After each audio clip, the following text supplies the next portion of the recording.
Shalom and welcome to this edition of Revealing the Truth, where we cover the headlines, the heartlines, and biblical truth. I'm your host, Messianic Rabbi Eric Walker. Derek Gilbert hosts SkyWatchTV and co-hosts the weekly video program SciFriday and Unraveling Revelation with his wife, author, and analyst, Sharon K. Gilbert. Derek's the author of the groundbreaking books Bad Moon Rising, The Great Inception, Last Clash of the Titans, The Day the Earth Stands Still with Josh Peck, Veneration with Sharon Gilbert, Giants, Gods, and Dragons, Exposing the Fallen Realm and the Plot to Ignite the Final War of the Ages, and The God Conspiracy. You can find out more at gilberthouse.org and SkyWatchTV. Joining us now to host this edition of Exploring the Sensational and Supernatural is our good friend, Derek Gilbert. Derek, so good to see you, and I want to thank you for the years that you and I have spent together on this program, which will be going off the air after May the 19th. And I consider it to be one of the true divine appointments of getting to meet you, all of the SkyWatch family, and the amount of time and research that you have put into not only your books, but into every one of the programs we've done together. As a matter of fact, there was a comment after our last program together that said that since the passing of Chuck Missler, this gentleman had been searching for who he could look to for the deep research and the biblical expose as to what's behind all of this. And he's found that in you. Oh, and my. So I consider that to be a summation of how I feel as well, is that to the extent that you research, that you are one who has done the deep dive, that invests the many, many hours as Sharon does, that I hold you in very high regard as not only a biblicist and one who is true to the scriptures, but as a friend. And I thank you for that and for the investment you've made in every program we've done together. So, well, thank you. I consider it an honor to have been part of this program, considering the other names that you've brought to the table and brought to your audience over the past several years. I just kind of look back over the course of the last 10 years and the way our lives, Sharon's and my lives, have turned, and the people that he's brought us into contact with, including the late Chuck Missler, who we had the high privilege of interviewing on 2 occasions, and interviewing him toward the end of his life over a couple of his last books. And getting to pick his brain was a highlight of my career as an interviewer. But it seems like the Lord has kind of pushed me into a different direction now of more research than being the host and facilitator. Joe Horn in recent weeks has taken over hosting the main program for SkyWatchTV, sort of a passing of the baton, if you will. But that's to free Sharon and I up for Sharon and me for the new program that we'll be launching with SkyWatchTV soon, called The Bible's Greatest Mysteries, which is a direction we'd kind of been moving with SciFriday anyway. We'd spent, and we justified it by saying, well, the word science comes from the Latin, which just means knowledge. So anything that counts as knowledge can fit under this category. So it's become less about science and more about the supernatural over the last year or so. And Tom Horn, God bless him, has facilitated this with a brand new studio. It's on the other side of the room from where I'm sitting at the moment. So my office, I get to sit and look at sort of a replica of Sherlock Holmes' library, which will be the set for this new program launching in the next month or two. But to be able to share this through your audience has been an honor and a privilege, Rabbi. And so I want to thank you for the opportunity to do that over these past few years. As people who know me over the years have learned, my father was absolutely correct when he said, when you ask Derek for the time, he tells you how to build a watch. So thank you for letting me engage in some watch building over the last few years. It's been eye-opening for me, because this whole realm of the ancient gods,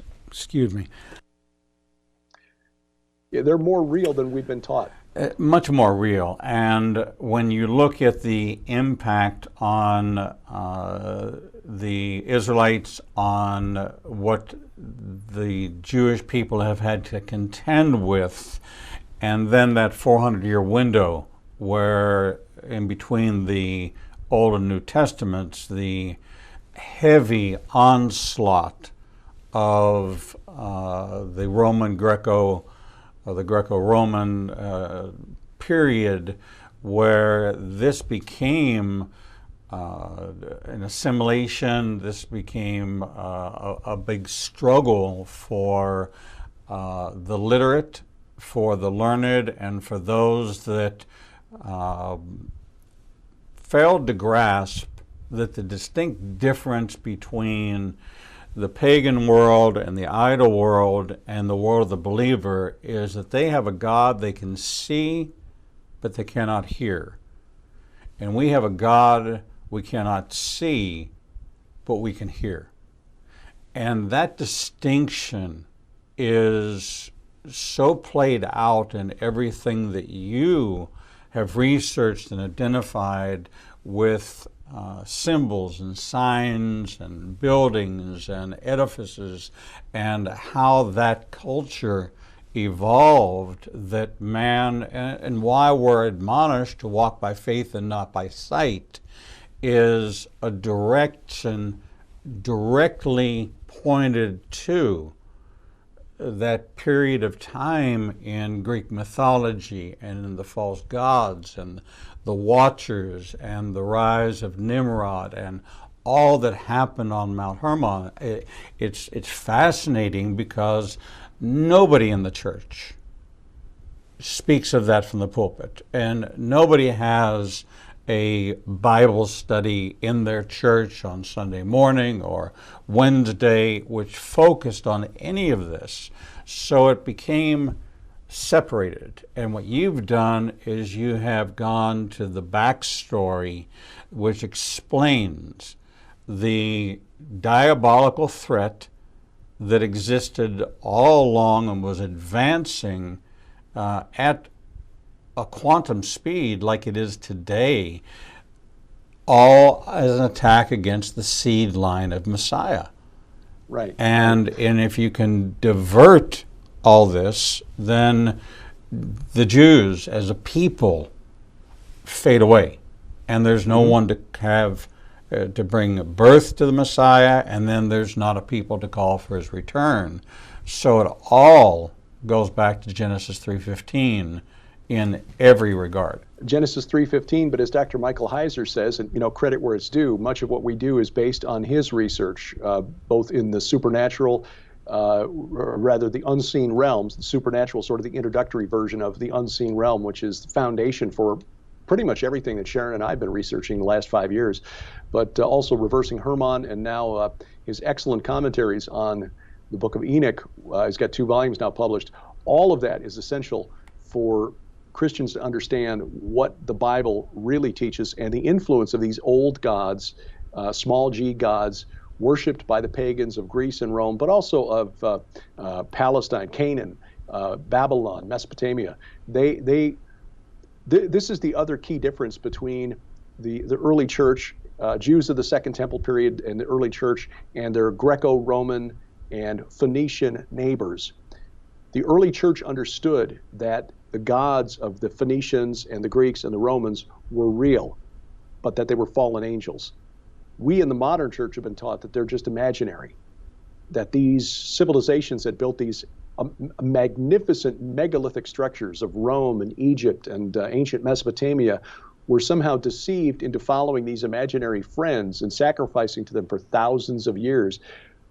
No, the early church said, no, they're hearing from these entities, but they're fallen angels and they're demons. And by the way, the demons are the spirits that proceeded from the Nephilim, the giants who were destroyed in the flood of Noah. That was the consensus view of the early church. The great theologians of the early church, like Irenaeus and Hippolytus and Justin Martyr and Origen and Tertullian and Clement and Athenagoras, all of these guys, when you read their writings, they knew that these small g gods were real. The rabbis of the Second Temple period, they understood that the gods of the nations were real. In fact, they still understand this today. There are still rabbis who understand this today. Now, they're looking for a conquering hero in the Messiah who will then judge the angels of the nations and judge the nations and toss us all into Gehenna when Messiah ben David arrives. And sadly, just as with the first time, it appears they're looking for the wrong man. But again, they are at least looking for the supernatural. We in the Christian church today, most of us anyway, say we believe in the supernatural, but we don't really. And so that makes us easy pickings for this enemy. It's like that line that was incorporated into the movie The Usual Suspects about 20 years ago, borrowed from a French author in the 19th century, Baudelaire. And I'm paraphrasing, but it's the greatest trick the devil ever pulled is convincing the world he doesn't exist. The thing is, it's not just the devil. There are literally hundreds, thousands, perhaps millions of these things out there aligned against their creator. The good news is that he's already won the war. We are fighting a holding action. Paul describes that in Ephesians chapter 6, verses 10 through 20, where he uses the word stand 3 times in the word withstand. Stand, stand, stand, so we can withstand the attacks of the enemy. It's not charge, it's not destroy, it's not take ground. We're basically fighting a holding action. Our mission is to pull the wounded off the battlefield behind our lines and tend to them spiritually until the Savior comes over the hill with the cavalry. That would be the host of heaven. That's our mission in the modern church. But since most of us, according to survey after survey by groups like the Pew Research Center and Barna, especially George Barna at Arizona Christian University, most of us Christians don't really believe the enemy is real. So what good is the Bible then? What do we need saving from if the enemy's not really real? We need to get back to understanding it the way the prophets and the apostles understood the gospel.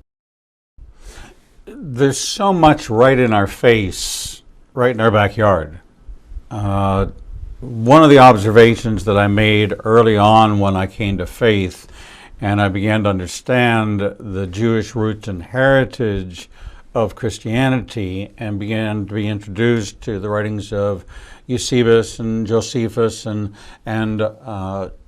began to see that this effort by Constantine to really squash out any identity with anything that was Jewish fascinated me because I've never been into a church that doesn't contain all the elements that were contained in the Second Temple.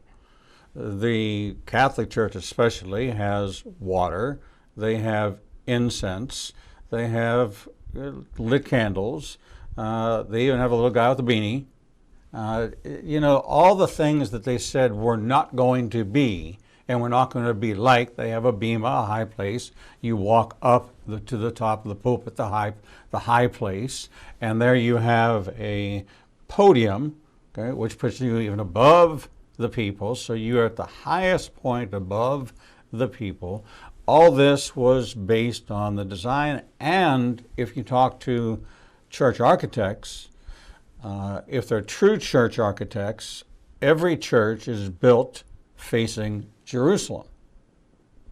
And this was by design according to King Solomon's dedication of the first temple, saying that if the stranger, not of Israel, prays toward this place, then the Lord would incline his ear and answer their prayers. And so even the modern day church is still being built based on the foundation of Ezekiel 43 of the Lord's return when he breaks through the eastern skies of Jerusalem. So the harder they work to get away from this identity, the more they solidify the identity, but nobody in Christianity, not nobody, but the highest percentage have never been to a synagogue. They may have seen a replica of the Second Temple or tried to grasp some concept of it. But I grew up in a Byzantine-built, designed synagogue with a huge dome.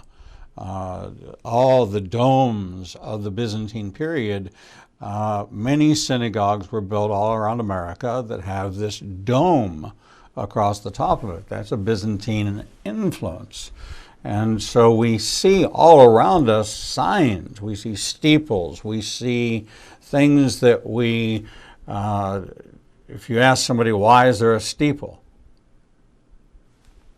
They don't know why there's a steeple. Because there's always been steeples on churches. Well, that happens not to be the case. And the idea of the dome is really fascinating too. And this is something that I found myself writing about and researching in my forthcoming book called Saturn's Reign. And just as a tease, not only of the forthcoming book, but my presentation for the forthcoming virtual conference that SkyWatchTV is presenting. The Defender Conference is virtual again this year because of restrictions on gatherings. Rise 2021, it will launch on June the 18th. People can find out more at defenderconference.com, defenderconference.com. I will be talking about this entity called Saturn. And I've been fascinated by this poem ever since I first read about it in Tom Horn's book, Apollyon Rising 2012. And then he updated and expanded the book for his follow-up, which was Zenith 2016. And it's turning out that my book, Saturn's Reign, is essentially going to be, is building on Tom's research for those two books. Just as much of what Sharon and I have been doing builds on the work of men like Chuck Missler, Dr. Michael Heiser, and so forth.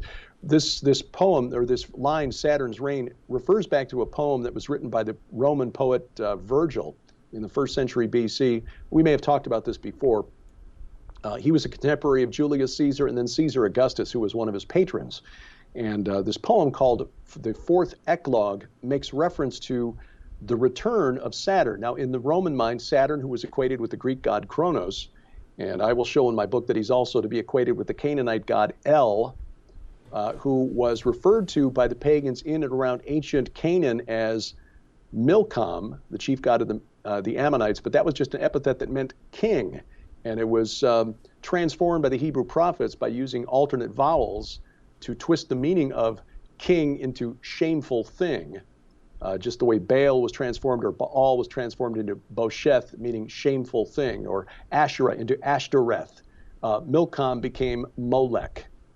So this is who we're talking about here. This is an underworld deity who was cast into Tartarus in the pagan version by his son, the storm god, Jupiter, Zeus, Baal, because the storm god took over and he became the king of the pantheon. So in Rome, Jupiter's the king, and now Saturn, the old god, is in Tartarus, the underworld, below the underworld, where he will remain until the end of time. Well, in the Roman mind, Saturn got out and settled in the area around what became Rome and ruled during a golden age. The Greek poet Hesiod made reference to this in a poem. Hesiod wrote a lot of what we know about Greek religion, mythology, and wrote about the golden age when Kronos ruled in heaven, an age when things were easy. The ground bore its fruit without any toil, and the humans who lived during that period were heroes. In fact, the phrase, a scholar by the name of Amar Anus showed that the phrase that Hesiod used to describe the men of the golden age, moropes anthropoi, was derived from the Semitic root behind the word Rephaim. So even the Greeks understood that the men of the golden age, when Kronos, the leader of the Watchers, in other words, Shemiyaza, if the pre-flood world was populated by these Rephaim or Nephilim. It's just that the Greeks thought that their spirits, the daemons, were kindly and helpful as long as you sacrificed to them and gave them what they wanted. So Virgil, in the 1st century BC, was writing about a return to this golden age where Saturn would return and replace Jupiter, who was ruling over an age of iron when everything was hard and bloody and men fought with one another. This golden age would return. And so Virgil wrote, "Now the last age by Cumes, Sibyl sung, has come and gone, and the majestic roll of circling centuries begins anew. Justice returns old Saturn's reign with a new breed of men sent down from heaven." This is what we had back before the flood, this breed of men sent down. They were called Nephilim. It did not end well. So this is what Tom has been writing about in his previous works, and he showed how the sacred architecture around the United States Capitol and the National Mall, the giant obelisk of Washington's Monument, which is a 550-foot tall obelisk representing the male organ of the god Osiris. And by the way, 550 feet is 6,660 inches. And there are some who measure it at 550 feet and 6 inches, which would make it 6,666 inches. You can't make this up. Represents that, and then you've got the dome on the other side representing the womb of Isis, and that this would provide the generative power to rebirth the Antichrist in the form of a new Apollo, who is also referenced in Virgil's fourth eclogue. I suggest that in our previous book, Sharon and I argued that Apollo is the rider on the white horse, that Apollo is already with us, and that the Antichrist is to be identified as another entity, that this is all about the return of old Saturn. This is the return of Shemiyaza, the Watchers, one of the sons of God that Peter writes about in 2 Peter 2, verse 4, one of these angels who sinned, who was thrust down to hell, it says in our English Bibles, but the actual Greek word is Tartarus, thrust down to Tartarus, not Hades. It's a separate level of the underworld for these supernatural rebels. So they're planning on getting out. And we know in Revelation 9, the abyss opens up, and these entities come out, and they've got 5 months to torment humanity, those without the mark of God in their foreheads. They think somehow that they're going to use that opportunity to restore their reign on earth and bring back the golden age, which is what occult groups have been longing for 2,000 years. And what blew my mind was that there were people for the last almost 2,000 years, Rabbi, who believe that the Roman poet Virgil is a prophet because he cites the Cumaean Sibyl in this work. The Cumaean Sibyl, according to the Roman origin story of how Rome became great, the Cumaean Sibyl delivered a number of books of oracles to the last king of Rome, Tarquin the Proud. 9 books.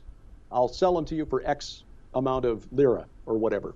And the king laughed at her and said, nope, we're not doing that. So she burned 3 and said, okay, I'll sell you the remaining 6 for the same price as the 9. And he said, no, forget it. You're crazy. Well, she burned 3 more and said, okay, these are the last 3 oracles. I will sell these to you at the same price as the whole 9. And finally, some of the king's augurs came to him and said, she might have something here, king. So they bought those 3. The Sibylline books were then housed in the temple of Jupiter, which was on top of Capitoline Hill, and I'll get to the importance of that name shortly or perhaps after the break. Those were consulted by a special group of men who alone had the right to access these oracles whenever Rome was confronted by a bad omen, to determine which god they needed to appease in order to stave off bad fortune. The Sibylline oracles were considered genuine, to the point where Michelangelo on the Sistine Chapel painted a number of these Sibyls, including the Cumaean Sibyl.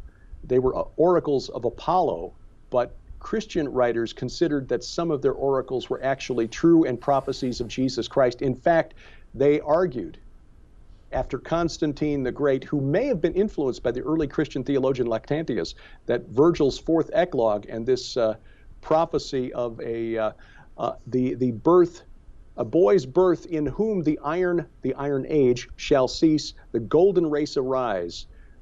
Constantine and other early Christians argued that this was a prophecy of Jesus, that Virgil and the Cumaean Sibyl had actually prophesied the birth of Christ. Well, if you read the poem carefully, it's like, no, because the rest of the poem, if you read it, he shall receive the life of gods and see heroes, in other words, Nephilim, with gods commingling, and himself be seen of them. No, that's not Jesus. But this is how it was perceived. And in fact, even as late as the 17th century, King Charles II of England, King Charles I, excuse me, the one who lost his head to Oliver Cromwell, consulted Virgil's famous poem, the Aeneid. It was a practice called the Virgilian lots. You would basically flop open the Aeneid, point to a verse, and that was your oracle. And sadly, there's some Christians who use the Bible that way. But this is how important Virgil's work is considered even down to this day. And so this idea that Saturn is returning, and understand, again, when you're talking about Saturn, you're talking about the old Canaanite god El, you're talking about Dagon, same entity, different names, Shemiyaza of the Watchers, Molech, who demanded the sacrifice of children, like Kronos, like Saturn, like Baal Haman, another one of this god's identities, that he's coming back to restore a golden age to the earth. Well, we as Christians, we understand that that's not going to happen. This is a twisted prophecy. I'm bringing this forward only because it helps us understand what the fallen realm is trying to share to the rest of the world. What they're trying to convince the rest of the world is our destiny for humanity. And there are many New Agers out there, many occult practitioners out there who believe that this is the destiny of Earth. This is something to strive for, and that we Christians are standing in the way. Now, we shouldn't fear them because we have no fear. The spirit of fear is not from God. God has already foreseen all of this, and he's warned us that these things would happen. But we need to be aware of the enemy's devices, just as Paul wrote to his disciples, to his students, if you will, in the churches. We should be aware of the enemy's devices. What we need to understand, too, is that here in the United States, we like to think of ourselves as a Christian nation, one nation under God, indivisible with justice for all, spreading good around the world. That the pagan symbolism of ancient Rome is baked into our architecture and our artwork inside our most important government buildings. In fact, the Capitol on January 6th, well, I'll go into this more because I know we're going to come up on a break here soon, but that building, the Capitol building, described by some of our most important elected officials here in the United States as the temple of our democracy, literally using the word temple of our democracy. This was repeated over and over again, the temple of our democracy. It is America's temple, but not in the way they think. There's such an amazing story about Washington, the way the streets are laid out, the way the Capitol is set, the way that the Washington Monument was built, that it had particular required dimensions. It had to be out of a pattern which was established in ancient Egypt of what constituted what became an Asherah pole, and it was something that was prohibited, and yet we see these obelisks which are all made out of one piece of stone, which is the significant part of it. It's not something stacked stone. It is one piece of a particular shape and form, and the word obelisk literally means Baal's shaft or Baal's organ of reproduction. And so wherever we see these on the top of churches, on the top of mosques, and in countries around the world, people come from all over to photograph them, and they've become symbols, but what's behind them and what the original architects had to have known was sun worship. This was pointing, and it comes to a point, as all steeples come to a point, to direct the attention to where the power is, and it's pointing to the sun. It is not pointing to God in heaven. We're talking with Derek Gilbert of SkyWatchTV, and you can find out more about him at gilberthouse.org or skywatchtv.com. We're going to take a short break, and when we come back, we'll continue this discussion about architecture and what the backstory is behind many of the symbols attached to the seat of American government that we take for granted without knowing what the real story is. We're going to take a short break, and we'll be right back. Shalom. I'm Messianic Rabbi Eric Walker, host of Revealing the Truth, Revealing the Bible, and Revealing Prophecy, seen every week on the Igniting Nation Broadcasting Network. Our daily on-demand programming is available on our Apple and Android apps and on Roku, Apple TV, Amazon Fire, and Android TV. We broadcast live Monday through Friday through our apps, on our website, ignitingnation.com, and on Facebook Live. You can listen daily on our audio platforms on Spotify, iTunes, TuneIn, and iHeart. Our lineup of best-selling authors bring you the most in-depth biblical insights into the most pressing issues of our time, including prophecy, Israel, spiritual warfare, and a wide variety of contemporary Christian issues impacting the body of Messiah around the globe. If you missed the live show, you can always catch up on the Igniting Nation YouTube channel. Follow us on social media and join us as we endeavor to heal the nations with the Word of God. With today's smartphone technology, news, information, sports, and entertainment is widely available and almost unbounded. But what about the information that believers in Yeshua are looking for? Well, now there's an app for that. Igniting a Nation now has apps available for Android and iPhone. With our app, you'll gain access to everything you would in our website, from our featured guests to our live streaming shows. Visit Google Play or the Apple Store and download Igniting a Nation's new app today.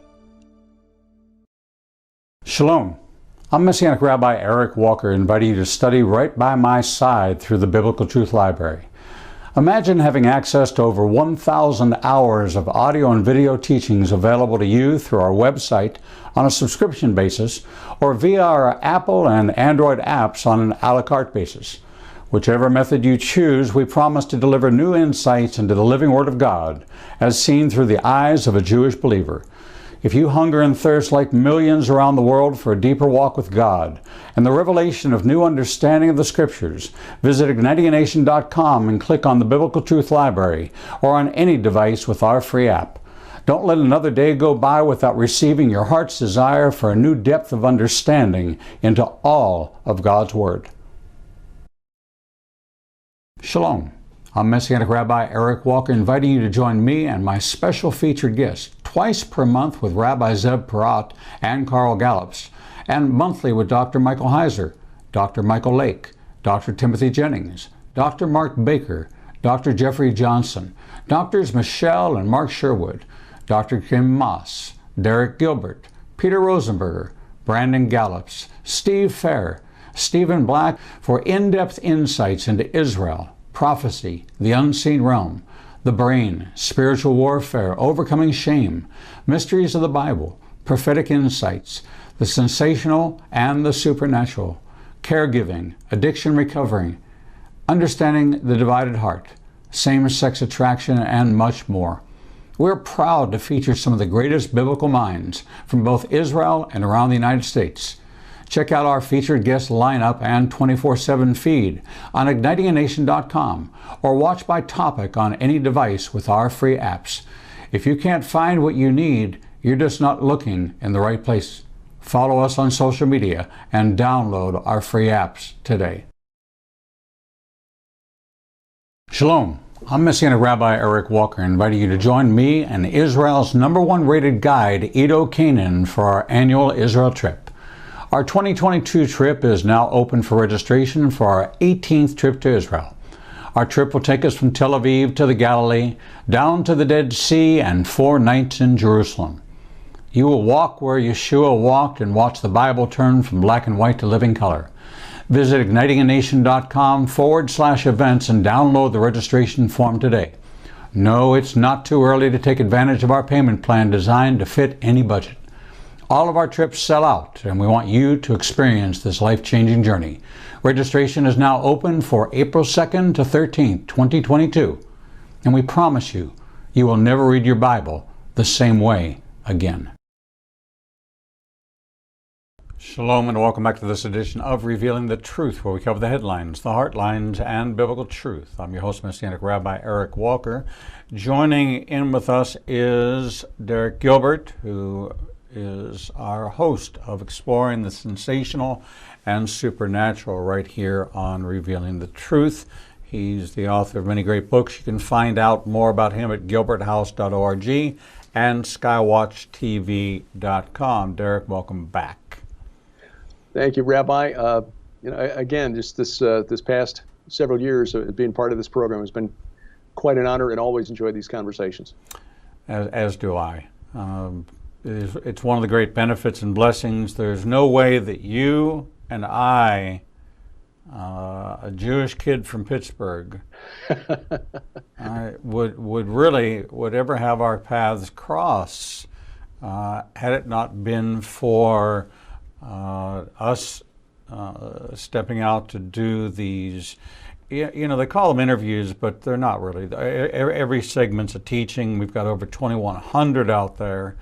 And it was interesting. I looked up to see on regular television what the longest running series was and how many episodes it was. It was Gunsmoke, and it was 548.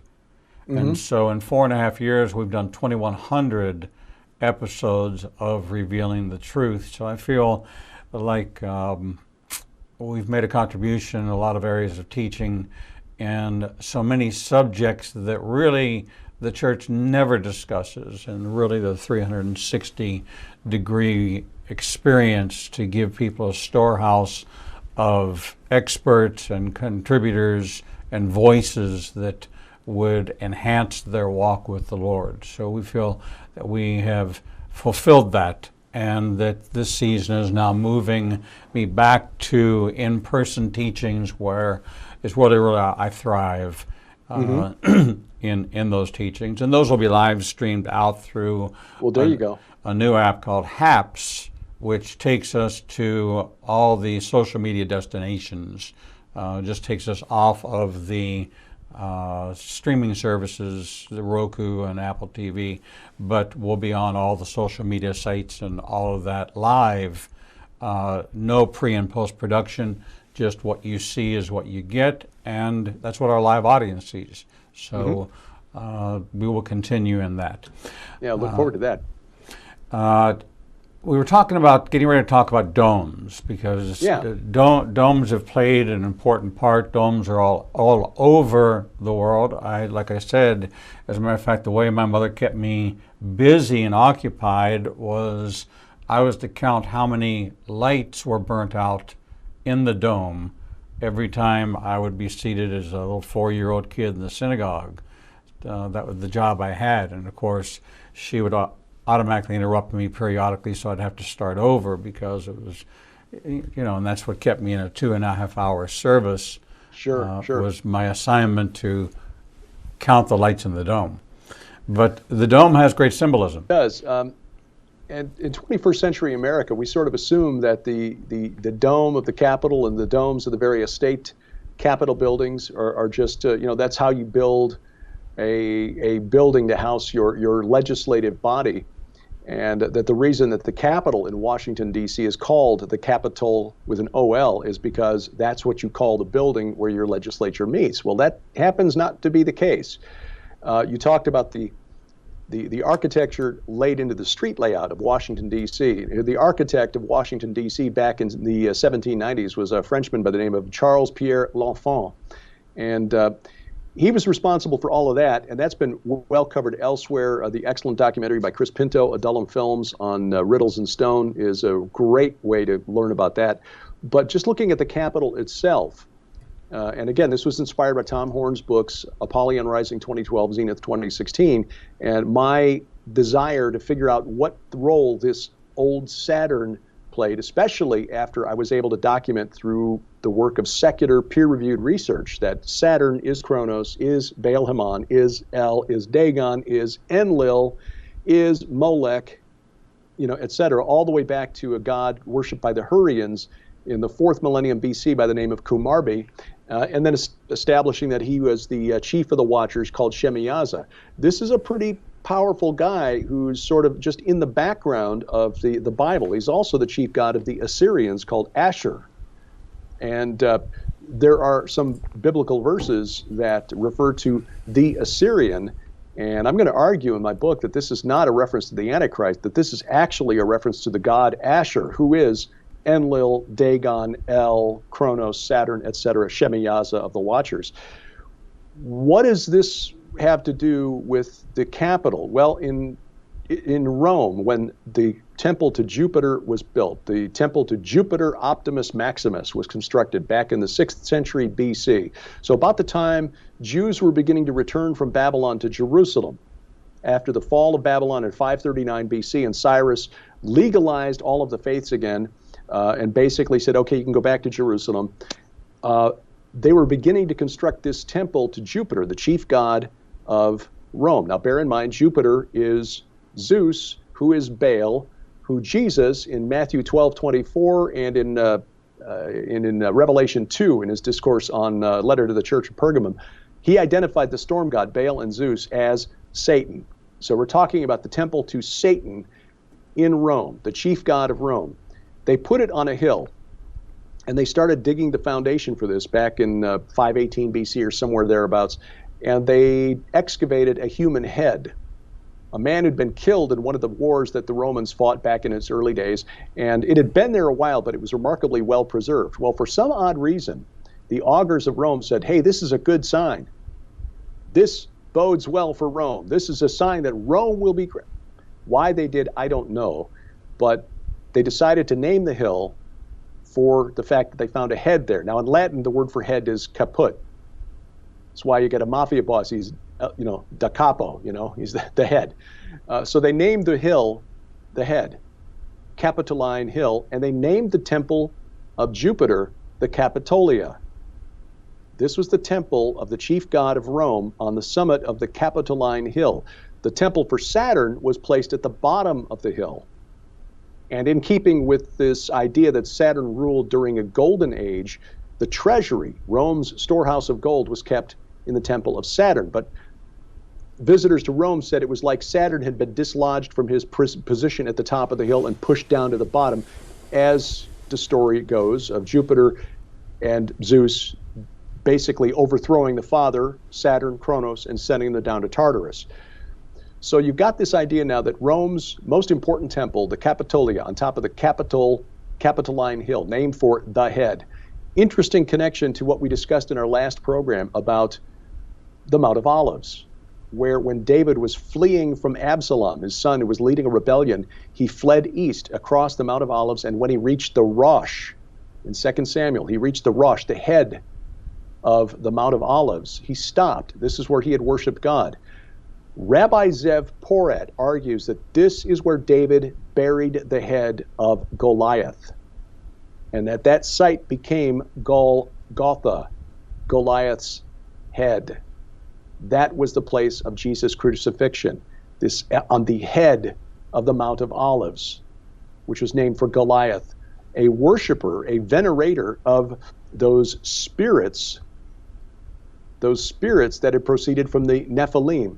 I'm going to avoid that rabbit trail because we covered that in our book Veneration 2 years ago.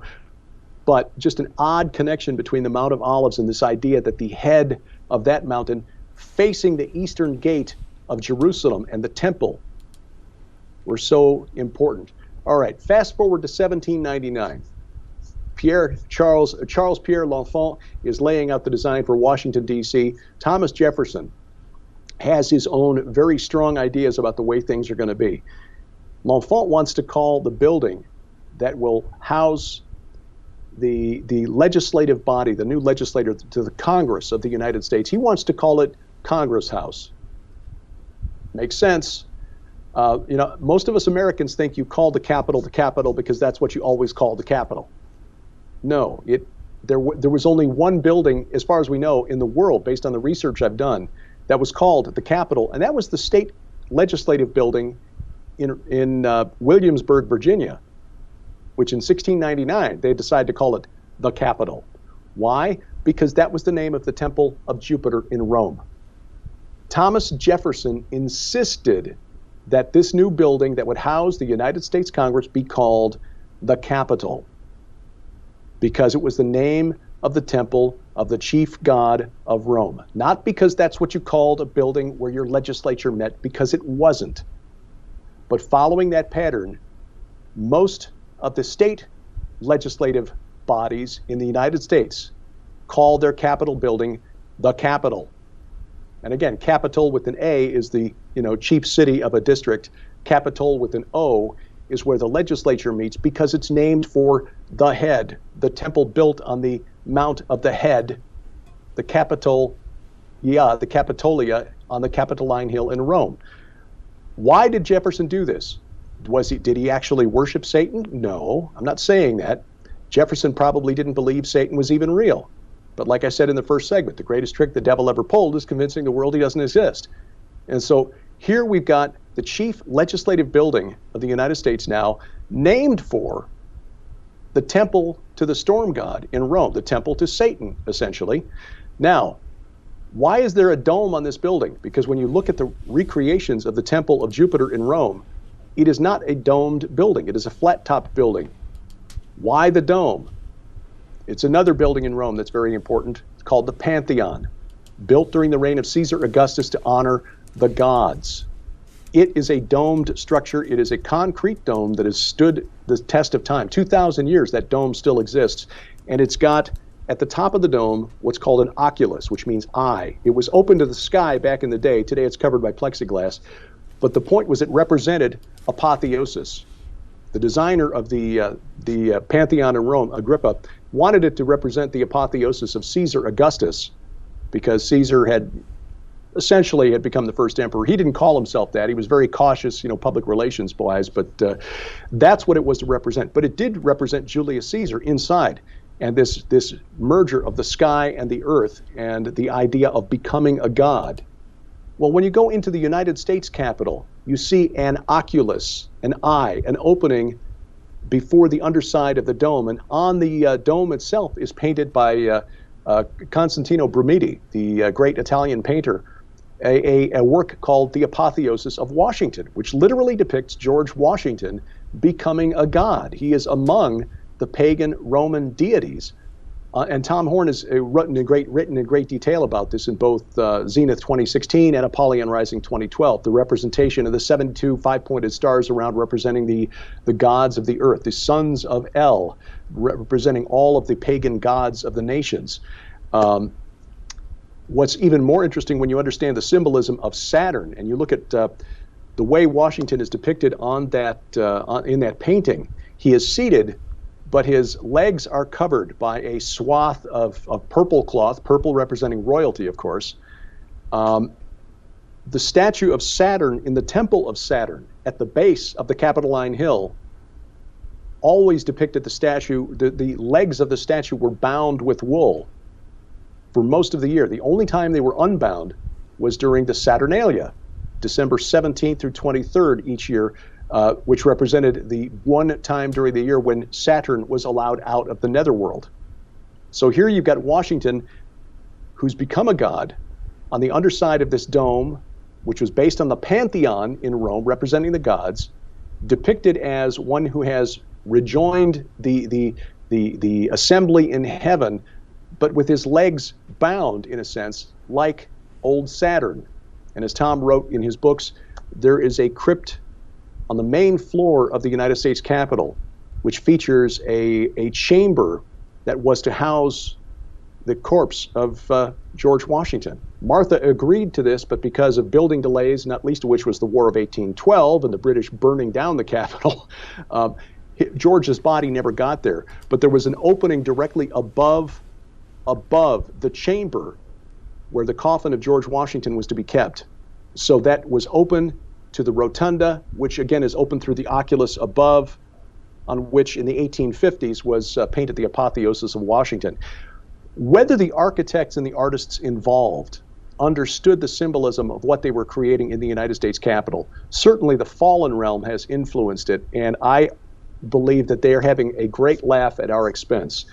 Our chief legislative body, the United States Congress, meets in a building named for the Temple of Jupiter, under a dome that represents the Pantheon, the gods of ancient Rome, in which is art depicting George Washington as Saturn returning to what he thinks is his rightful place among the gods, to rule as the Milcom, the Melech, the Molech, the king of earth. The influences behind all this, behind the scenes, looking at the connections and the actual European competitive nature of the great cities and the structure of the Vatican, and even looking into new alliances which are taking place, which are joining the Catholics with the Muslims. You have every Muslim temple has a spire on the top of it with a crescent moon, always geographically positioned height-wise to be the highest point in the city. I know this because when I laid the foundation for the flagpoles at the synagogue, there was a mosque, Muslim community center, and I had an architect, engineer come in and measure the height. And so when we got permission, we had to get permits to erect 87-foot tall flagpoles to fly the Star of David above the crescent moon. And it brought a great deal of turmoil within the Muslim community because they couldn't get a permit to adjust. There was no reason for them to adjust the height. The height of their structure had already been approved, and they weren't going to entertain a modification. And my petition to the city was, if you let them do it, don't tell me you're not going to let the rabbi.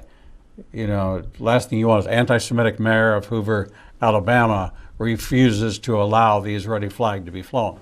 So it flies higher, and this may be the only place in America where the Star of David flies higher than the crescent moon. And it was very, very, very deliberate as the throwdown to say, no, we are serving at the highest point.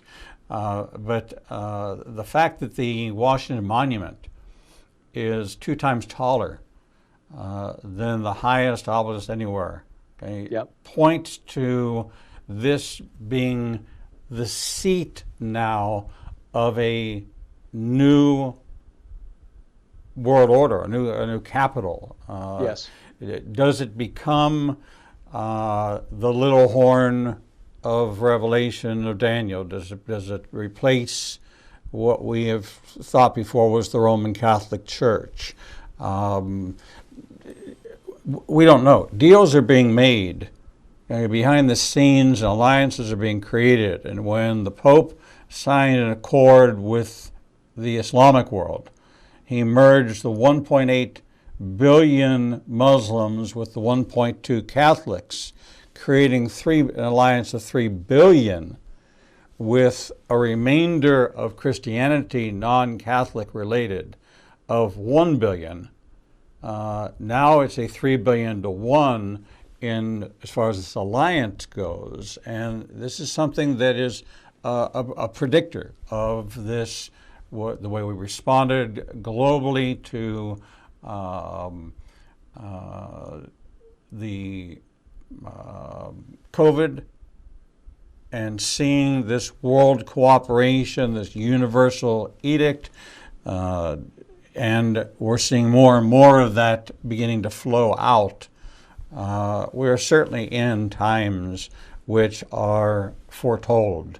And when people say, where's America in prophecy, we may not be mentioned, but we are a key influencer. I think we are one of the 10 kingdoms of the 10 toes, and hopefully we will be the one of the 3 that rebels, and is one that the rock strikes Messiah and returns us back to favor. Amen. Derek Gilbert, find more about him at gilberthouse.org and skywatchtv.com. This is not goodbye, it is just farewell, and that you and I will be seeing each other, speaking to each other, and hopefully, as the limitations are lifted, we'll see each other face to face. Amen to that. We look forward to it. All right. God bless you, brother. My friend. Thank you. We're going to take a short break, and when we come back, we'll bring you the next edition of Revealing the Truth.